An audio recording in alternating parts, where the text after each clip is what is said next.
ইন্নাল্লাহা লা ইস্তাহয়ী আন ইয়াদরিবা মাসালাম মা বাউদা, নিশ্চয়ই আল্লাহ লজ্জাবোধ করেন না আইয়াদরিবা মাসালান, দৃষ্টান্ত বর্ণনা করতে, মা বাউদাতান, কোন মশার দৃষ্টান্ত বর্ণনা, ফামা ফাওকাহা, অথবা মশার চাইতে নিচু কোনো জিনিস, নিম্ন কোনো জিনিসের দৃষ্টান্ত দিতে আল্লাহ লজ্জাবোধ করেন না।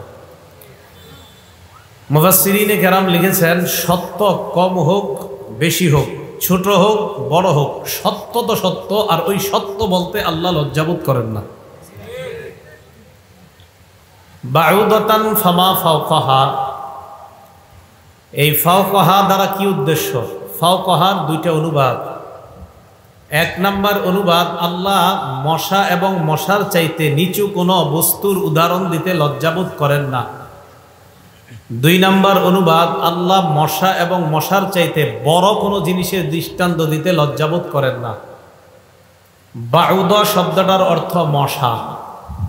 এরপরে আসে ফামা ফাওকাহা, এই ফাওকাহার দুটি অনুবাদ করলাম। একটি অনুবাদ মশার চাইতে ছোট, আরেকটি অনুবাদ করলাম মশার চাইতে বড়। মশার চাইতে ছোট কোনো বস্তু দিয়ে দৃষ্টান্ত দিতেও আল্লাহ লজ্জাবোধ করেন না।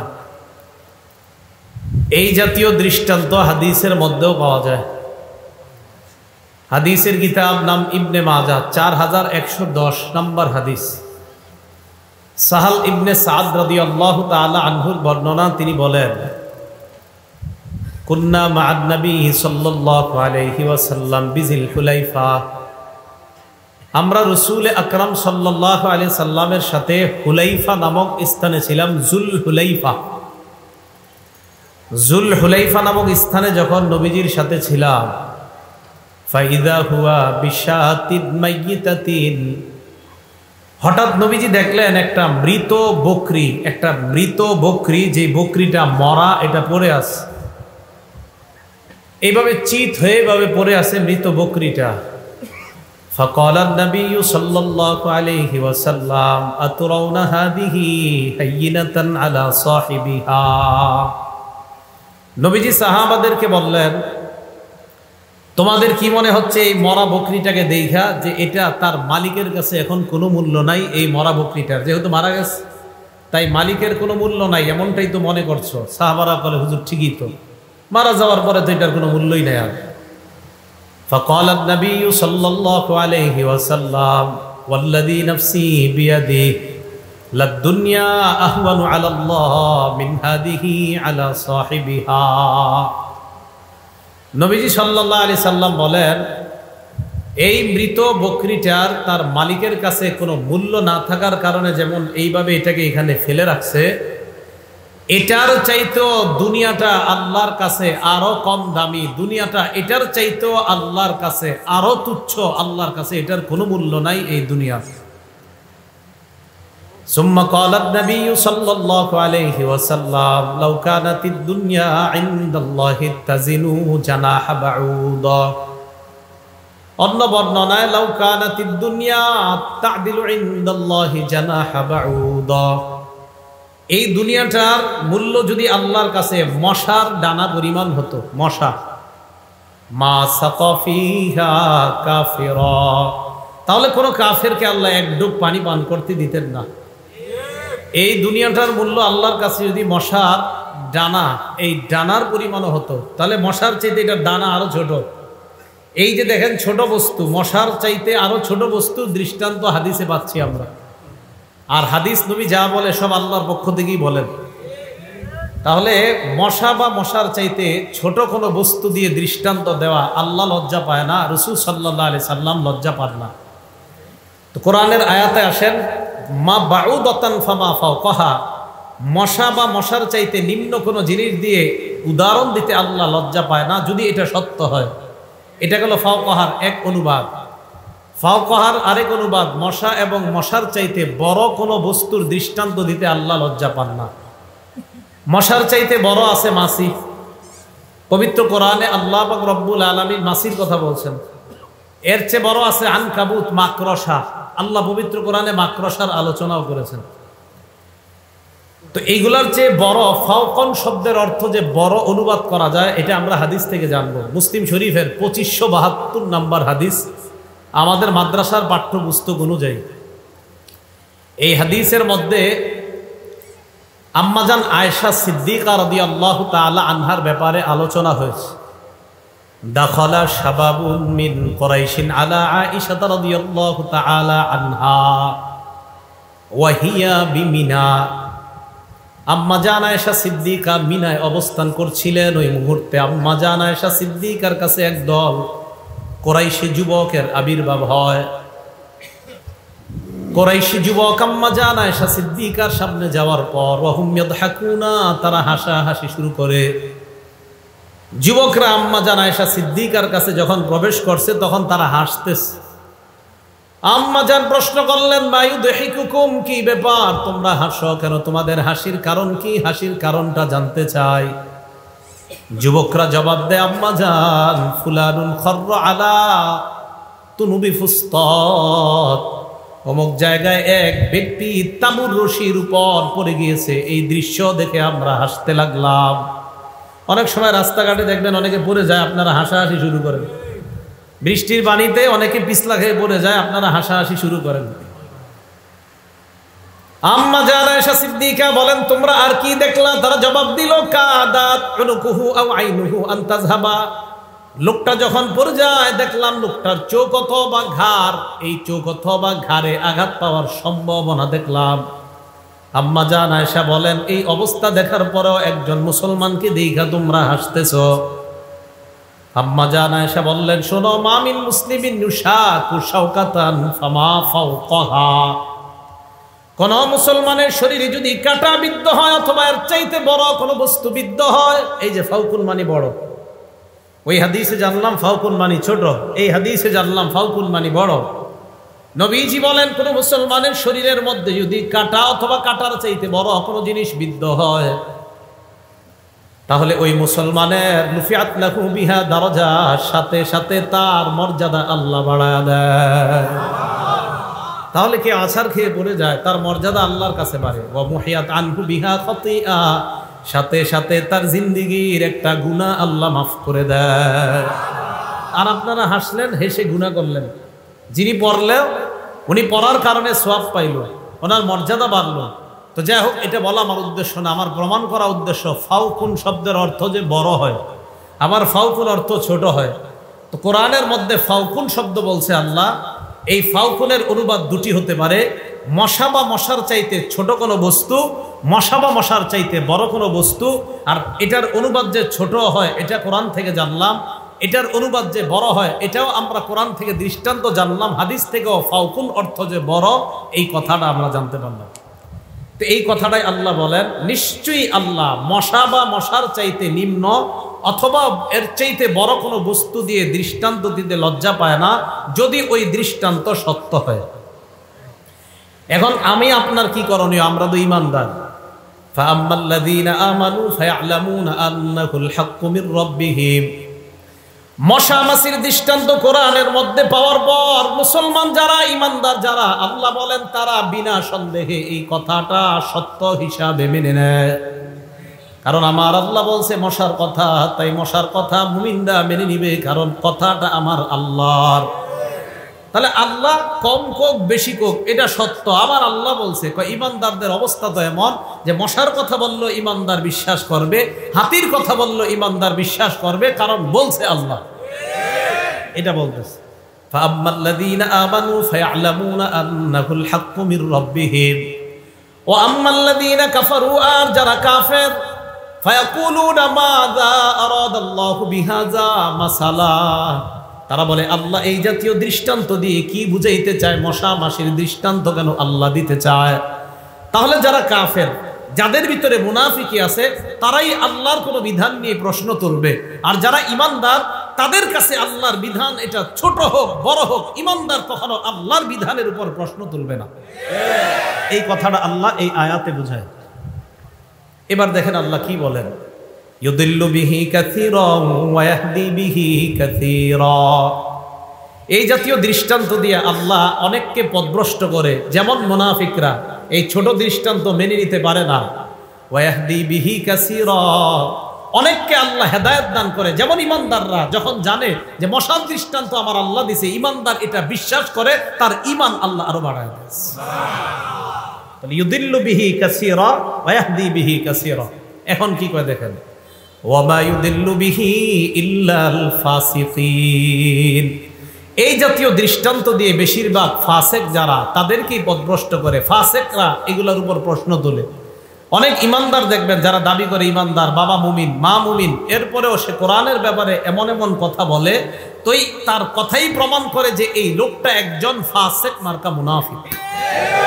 তাহলে ওমা ইউদিল্লু বিহি ইল্লাল ফাসিকিন। এখন ফাসেক কারা? খুব মন দিয়ে শোনেন, দেখবেন এই আয়াত বলার পরে আমাদের মাঝে ফাসেক আছে কিনা সত্যি সত্যি দেখেন। আল্লাযীনা ইয়ানকুদুনা আহদাল্লাহি মিন বাদি মিসাকি, আল্লাহর সাথে ওয়াদা করার পর যারা আল্লাহর সাথে কৃত ওয়াদা ভঙ্গ করে, ওয়াদা করে আল্লাহর সাথে করার পর ওয়াদা ভঙ্গ করে। এখন আল্লাহর ওয়াদা দ্বারা কি উদ্দেশ্য? এক নাম্বার, এই ফাসেক দ্বারা উদ্দেশ্য যদি সর্বসাধারণ মানুষ হয়, তাহলে এই জায়গায় আল্লাহর ওয়াদা দ্বারা উদ্দেশ্য হবে ইমতিসালু আওয়ামিরিল্লাহ ওয়াজতিনাবু আন নাওয়াহিল্লাহ, আল্লাহর সমস্ত আদেশগুলা মেনে নেওয়া, আল্লাহর সমস্ত নিষেধগুলা থেকে বেঁচে থাকা। এই মর্মে আমি আপনি আমরা সবাই আল্লাহর সাথে অঙ্গীকারাবদ্ধ, আল্লাহ আপনার সব হুকুম মেনে নিব, আপনার সব নিষেধগুলা থেকে বেঁচে থাকব, এই মর্মে আমরা আপনার সাথে অঙ্গীকারাবদ্ধ। যদি অঙ্গীকার খেলাফ করি, আল্লাহর কোরআনের ভাষায় সে ফাসেক। কোরআনের ভাষায় সে কি? ফাসেক। এটা হলো একটা উদ্দেশ্য। দুই, কাফেরদের মধ্যে একদল ছিল আহলে কিতাব। আহলে কিতাব মানে তাওরাতের অনুসারী। তাওরাত কিতাবের মধ্যে লেখা আছে ভবিষ্যতে একজন নবী আসবে, ওই নবীর নাম হবে মুহাম্মদ সাল্লাল্লাহু আলাইহি ওয়াসাল্লাম। তাওরাত কিতাবের মধ্যে লেখা আছে তোমরা অঙ্গীকারাবদ্ধ হও ইত্তিবাউ মুহাম্মাদিন সাল্লাল্লাহু আলাইহি ওয়াসাল্লাম, নবী মুহাম্মদকে যদি তোমরা পেয়ে যাও তোমরা অনুসরণ করবা, এই মর্মে আমি আল্লাহর সাথে তোমরা ওয়াদা করো। ইহুদিরা আল্লাহর সাথে ওয়াদা করছে তাওরাত কিতাবে, আল্লাহ এমন নবী নাম মুহাম্মদ যদি হয়, ওই নবীকে আমরা মেনে নেওয়ার ওয়াদা করলাম। নবী যা নিয়ে আসবে এই জিনিসগুলো আমরা মেনে নেওয়ার ওয়াদা করলাম। আল্লাহ নবী আসার পর তারা কয় না না আমরা ওয়াদা করি নাই। আল্লাহ কয় এই যে তারা ওয়াদা ভঙ্গ করা শুরু করছে। আল্লাযীনা ইয়ানকুদুনা আহদাল্লাহ, ইহুদিরা ওয়াদা করছে যে নবী আসলে মানবো, নবীর বিধান আমরা মানবো। আল্লাহ কয় আল্লাযীনা ইয়ানকুদুনা আহদাল্লাহি মিন বাদি মিসাকি। এ হলো 2 নম্বর উদ্দেশ্য। 3 নম্বর, এটা মন দিয়ে শুনেন, আল্লাহ যখন সমস্ত আত্মাগুলা বানাইছেন, রুহের জগতের মধ্যে সবাইকে রাখছে। ওই জায়গায় কাফের ছিল, বেঈমান ছিল, হামান, ফেরাউন, সাদ্দাত, এই সব বেঈমানরা ছিল, নবী ওলি সবাই ছিল। শ্রেষ্ঠ নবী থেকে নিয়ে সমস্ত মানুষ অর্থাৎ কাফের, বেঈমান, ইমানদার সবাই ছিল রুহের জগতে। আল্লাহ তখন সবাইকে একটা প্রশ্ন করছেন, আলাস্তু বিরাব্বিকুম, আমি কি তোমাদের রব না? রুহের জগতের মধ্যে ফেরাউন বলেন, ইমানদার বলেন, বেঈমান বলেন, সবাই এক বাক্যে জবাব দিয়েছে বালা শাহিদনা, আমরা সাক্ষী দিলাম আপনি আমাদের রব, আমরা আপনাকে রব হিসাবে মেনে নিলাম। রুহের জগতে মেনেছে আল্লাহ আপনি আমাদের রব। এই রব মানে 6টা বিষয় মাথায় রাখবেন। 1 নাম্বার, রুহের জগতে আমি আপনি ওয়াদা করেছি আল্লাহ আমরা আপনাকে ব্যক্তি জীবনে রব মানলাম। 2 নাম্বার, পারিবারিক জীবনে রব মানলাম। 3 নাম্বার, সামাজিক জীবনে রব মানলাম। 4 নাম্বার, অর্থনৈতিক জীবনে রব মানলাম। 5 নাম্বার, রাষ্ট্রীয় জীবনে রব মানলাম। 6 নাম্বার, আন্তর্জাতিক জীবনে আপনাকে আমরা রব মানলাম। 1 নাম্বার, ব্যক্তি জীবনে রব, আপনি একা নামাজ পড়েন 5 ওয়াক্ত, আপনার বিবিকে নামাজ পড়তে বলেন না, এর মানে আপনি পারিবারিক জীবনে আপনি রব মানতে পারেন নাই। আপনি 5 ওয়াক্ত নামাজ পড়েন, আপনার বিবিরে ছেলের একদিনও বলেন না। ছেলের বয়স 25 বছর, ফজরের নামাজে বাবা নামাজে যায়, ছেলেটারে ডাক দিতে গেলে মা কয় থাক ডাক দিয়ে না, রাত 3টায় ঘুমাইছে। কয়টায় ঘুমিয়েছে? এই যে আপনি ডাক না দেওয়াটা, তার মানে আপনি পারিবারিক জীবনে রব কায়েম করছেন না। আপনি ফজর পড়ছেন, আপনার ছেলে পড়ছে না, আপনার মেয়ে পড়ছে না, পরিবার জীবনে রব কায়েম করেছেন কিনা কিয়ামতের মাঠে আল্লাহর কাছে প্রশ্নের জবাবদিহিতা করতে হবে। এটা জবাবদিহিতা করতে হবে। তো 2 নাম্বার পারিবারিক জীবনে রব, 3 নাম্বার সামাজিক জীবনে রব। সমাজের কয়টা মানুষের নামাজের দাওয়াত দিয়েছেন? কয়জন মানুষকে বলছেন টেলিভিশন দেখো না, সুদ খাও না, গাঁজা খাও না? কয়জন মানুষকে চরিত্র নষ্ট হয়ে গেছে তাকে আপনি বাঁচানোর চেষ্টা করছেন? 4 নাম্বার, অর্থনৈতিক জীবনে আপনাকে রব মানলাম, মানার পরেও আপনি হালাল হারাম বাছেন না। আপনারা বললেন আপনার আল্লাহ আপনাকে রব হিসাবে মানলাম। তিরমিজির 2416 নম্বর হাদিসের বর্ণনা, ক্বালা রাসূলুল্লাহ সাল্লাল্লাহু আলাইহি ওয়াসাল্লাম, আল্লাহর নবী বলেন, লা তাজুলু কদামা ইবনি আদম হাত্তা ইউসআলা আন খামসিন। কিয়ামতের ময়দানে আদম সন্তানের 2 পা নড়বে না 5 প্রশ্ন করার আগ পর্যন্ত। 1 নাম্বার, আন উমরিহি ফিমা আফনা, জীবন সম্পর্কে জিজ্ঞাসা করা হবে, জীবন তুমি কোন কাজে কাটাইলা। 2 নাম্বার, আন শাবাবিহি ফিমা আবলা, যৌবন সম্পর্কে প্রশ্ন করা হবে, যৌবন তুমি কোথায় ব্যয় করলা। 3 নাম্বার প্রশ্ন, ওয়ান মালিহি বিনাইনা তাসাবা, সম্পদ তুমি কোত্থেকে কামাই করলা, হালাল খাত থেকে তুমি সম্পদ কামাই করলা কিনা। 4 নাম্বার, ফিমা আনফাকা, সম্পদ তুমি হালাল খাতে ব্যয় করলা কিনা। 3 নাম্বার, হালাল জায়গা থেকে আপনি সম্পদ কামাই করছেন কিনা। 4 নাম্বার, হালাল জায়গায় সম্পদ ব্যয় করছেন কিনা। আপনি 50 ইঞ্চি টেলিভিশন একটা কিনলেন, এটা তো আপনি হালাল জায়গায় টাকা লাগান নাই, আপনাকে আল্লাহ পাক রব্বুল আলামিন টাকা এই জন্য দেয় নাই। আপনি মাশাআল্লাহ হালাল ভাবে টাকা কামাই করছেন, খুব ভালো কথা, কিন্তু খাতগুলো আপনি হারাম কাজে। আপনার মেয়ের গায়ে হলুদের অনুষ্ঠানে 6টা সাউন্ড বক্স লাগাইছেন আর গানের পার্টি করছেন, কিয়ামতের ময়দানে হিসাবের জন্য প্রস্তুত হবে। এই খাতটা এটা হালাল না, এটা হারাম। তো 4 নাম্বার, ফিমা আনফাকা, সম্পদ তুমি কোথায় কাজে লাগাইলা, এই 4 নাম্বার প্রশ্ন। 5 নাম্বার, ওয়া মাজা আলিমা আমিলা বিমাজা আলিমা, যা জানছো এই অনুযায়ী আমল করছো কিনা। প্রত্যেক জুমার দিন খতিব সাহেবের বয়ান শোনেন, আর খতিব সাহেব বারবার কয় আহাল্লাল্লাহুল বাইআ ওয়া হাররামা রিবা। কোরআন দেখে দেখে খতিব সাহেব বলেন আল্লাহ ব্যবসাকে হালাল করেছেন, সুদকে হারাম করেছেন। তো এটা বারবার ওনার মুখ থেকে শুই নাও। এই যে আপনি আমল করেন না, কিয়ামতের মাঠে এক তো আপনি সুদখোর হিসাবে দাঁড়াবেন, দ্বিতীয়ত আল্লাহ আপনাকে বলবে প্রত্যেক জুমায় হুজুর সুদ খাইতে নিষেধ করতেও, তুমি যে এই বিদ্যাটা শিখলা হুজুরের কাছে, এই অনুযায়ী আমল করছো, এই জবাব দেওয়ার আগ পর্যন্ত আপনার 2 পা সামান্য নড়বে না কিয়ামতের মাঠে। তাহলে বলেন তো, রুহের জগতে আল্লাহ আমাদেরকে বলছে আমি কি তোমাদের রব না? তো 4 নাম্বার, অর্থনৈতিক জীবনে আমাদের রব কে? তাহলে হারামের পিছনে ছুটা যাবে না। 5 নাম্বার, রাষ্ট্রীয় জীবনে রব, রাষ্ট্রে যেন কোরআন সুন্নাহর বিধান চালু হয় এই চেষ্টা করছেন কিনা। 6 নাম্বার, আন্তর্জাতিক জীবনে রব, সারা পৃথিবীর মানুষগুলো যেন শান্তিতে বসবাস করতে পারে, এই জন্য ইসলামের শান্তির বাণী পুরা পৃথিবীতে পৌঁছে দেওয়ার চেষ্টা করেছেন কিনা।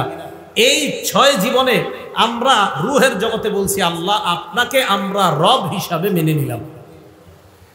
এখন আসেন আগের কথায়, আল্লাযীনা ইয়ানকুদুনা আহদাল্লাহি মিন বাদি মিসাকিহি, যারা আল্লাহর সাথে কৃত অঙ্গীকার ভঙ্গ করে, আর দ্বারা উদ্দেশ্য হলো রুহের জগতে ওয়াদা করছি আল্লাহ আপনি আমাদের রব, আপনাকে রব হিসাবে মেনে নিলাম, কিন্তু দুনিয়াতে আসার পর আমি নামাজ পড়ি, আমার বিবিকে নামাজের কথা বলি না, আমার মেয়েটাকে বলি না, এর মানে পরিপূর্ণভাবে এখনো রব মানতে পারি নাই। আমি না রব মানছি পারিবারিক জীবনে, আল্লাহ রব কোথায়? আপনি বিবিকে তো সালাতের কথা বলেন না। তো এই ওয়াদা আল্লাহর সাথে আমরা সবাই করছি। ভাই কথাটা মন দেন, আপনার পরিবারে এই নামাজের কথা না বলাটা, এই জন্য আপনি কিন্তু ওয়াদা করছেন আল্লাহর সাথে, আল্লাহ আমার পরিবার, আমার সমাজ, এদের কাছে আমি এই রব কিভাবে বাস্তবায়ন করা যায় চেষ্টা করব, এই ওয়াদা করছেন, কিন্তু আপনি দুনিয়াতে এসে ভঙ্গ করতেছেন। এটাই বলতেছে আল্লাহ, তারা ফাসিক আল্লাযীনা ইয়ানকুদুনা আহদাল্লাহ, যারা আল্লাহর সাথে কৃত ওয়াদা ভঙ্গ করে। আল্লাহ আমাদের সকলকে এই বিষয়টা উপলব্ধি করে আমরা যেন ওয়াদা ভঙ্গকারীদের অন্তর্ভুক্ত না হই, আল্লাহ পাক্কা খাঁটি ইমানদার যেন হয়ে আমরা দুনিয়া থেকে বিদায় নিতে পারি, আল্লাহ তৌফিক দান করেন। তাহলে আল্লাযীনা ইয়ানকুদুনা আহদাল্লাহি মিন বাদি মিসাকি। এবার মন দিয়ে শুনেন, আল্লাহর সাথে যে ওয়াদা করছেন, আর কি কি ওয়াদা? আল্লাহ পবিত্র কোরআনে বলছে, মা আতাকুমুর রাসূলু ফাখুযু ওয়া মা নাহাকুম আনহু ফান্তাহু। সূরা মুহাম্মদে আল্লাহ বলেন, আল্লাযীনা আমানু ওয়া আমিলুস সালিহাত ওয়া আমানু বিমা নুজিলা আলা মুহাম্মাদিন ওয়া হুয়াল হাক্কু মির রাব্বিহিম। আল্লাহ বলেন ইমানদার কারা? যারা ঈমান এনেছে, নেক কাজ করেছে, এবং যারা আমার নবীর উপর যা নাজিল করা হয়েছে সব বিশ্বাস করেছে, তারাই হলো ঈমানদার। হ্যাঁ, ওলামা হযরতদের কাছে মুযাকারা করতেছি, গুরুত্বপূর্ণ একটা কথার দিকে আমি যাচ্ছি। আল্লাহ পাক রব্বুল আলামিন আমাদের নবীজির উপর যা নাজিল করেছেন পুরাটার উপরে ঈমান আনতে আমরা অঙ্গীকারাবদ্ধ। এখন বলেন তো, কোরআনের কিছু অংশ মানি না সব মানি? আরে নবীজির উপরে আল্লাহ কোরআনের কিছু নাজিল করছে না পুরা কোরআন? আর তার মানে নবীজির যা দিছে আল্লাহ আমরা সব মেনে নিব, ঠিক না? আল্লাযীনা আমানু ওয়া আমিলুস সালিহাত ওয়া আমানু বিমা নুজিলা আলা মুহাম্মদ, মুহাম্মদ সাল্লাল্লাহু আলাইহি সাল্লামের উপর যা নাজিল করা হয়েছে আমরা সব বিশ্বাস করি। আচ্ছা, আমরা তো অঙ্গীকারাবদ্ধ হলাম, বিশ্বাস করি, সবকিছু আমরা মানি।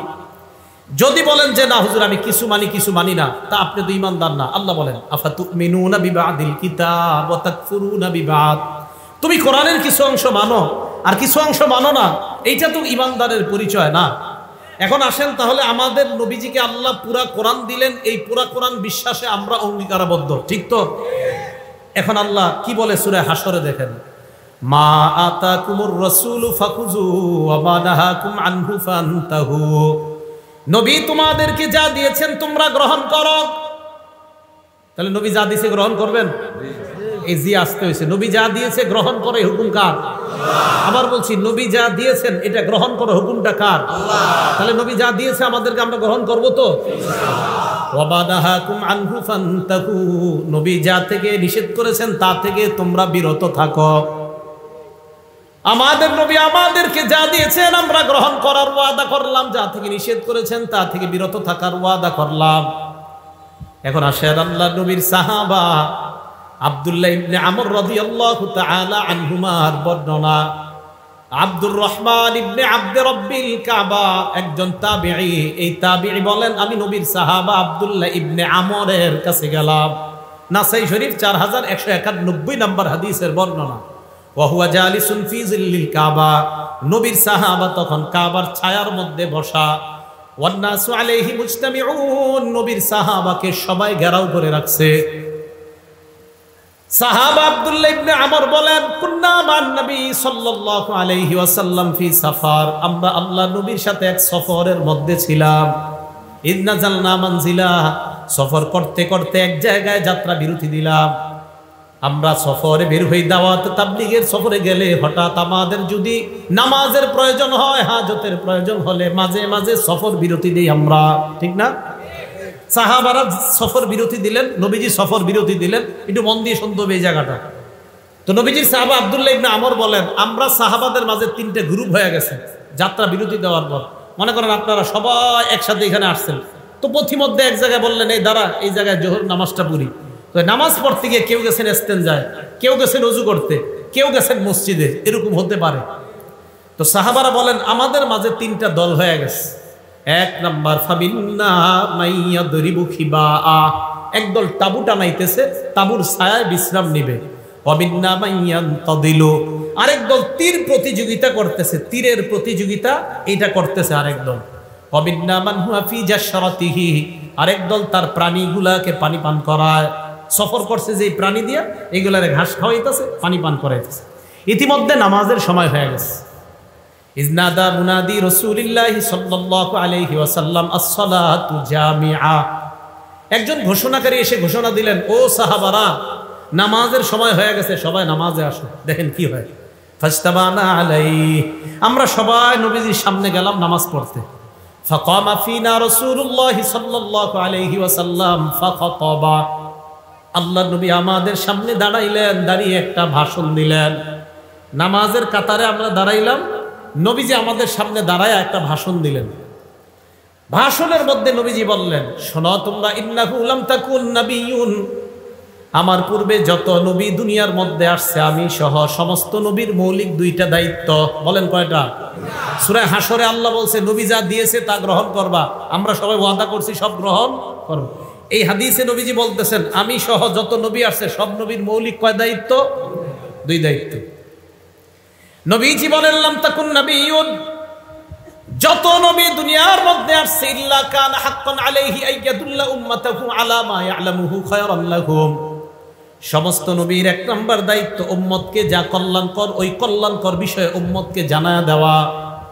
দুই নাম্বার ওয়ায়ুনজিরু কওমাহু আলা মা ইয়ালামুহু শাররাল লাহুম, উম্মতের জন্য যেটা অকল্যাণকর ওই অকল্যাণকর বিষয় থেকে উম্মতকে সতর্ক করে দেওয়া প্রত্যেকটা নবীর মৌলিক দুইটা দায়িত্ব। কল্যাণকর বিষয়ে নবী আমাদেরকে বলে দিয়েছেন, অকল্যাণকর বিষয়ে আমাদেরকে সতর্ক করছেন। আসেন আবার সূরা হাসরে নবী যা দিয়েছেন তা গ্রহণ করো, ওয়াদা করছি আমরা আমাদেরকে যত কল্যাণকর আমাদের নবীজি দিবে এটা আমরা গ্রহণ করব, আর যত ভীতিকর জিনিস থেকে সতর্ক করবে ওই ভীতিকর পরিস্থিতি যেন পড়তে না হয় ওই জাতীয় কর্মকাণ্ড থেকে বেঁচে থাকবো, ওয়াদা করতেছি। ঠিক না ইনশাআল্লাহ?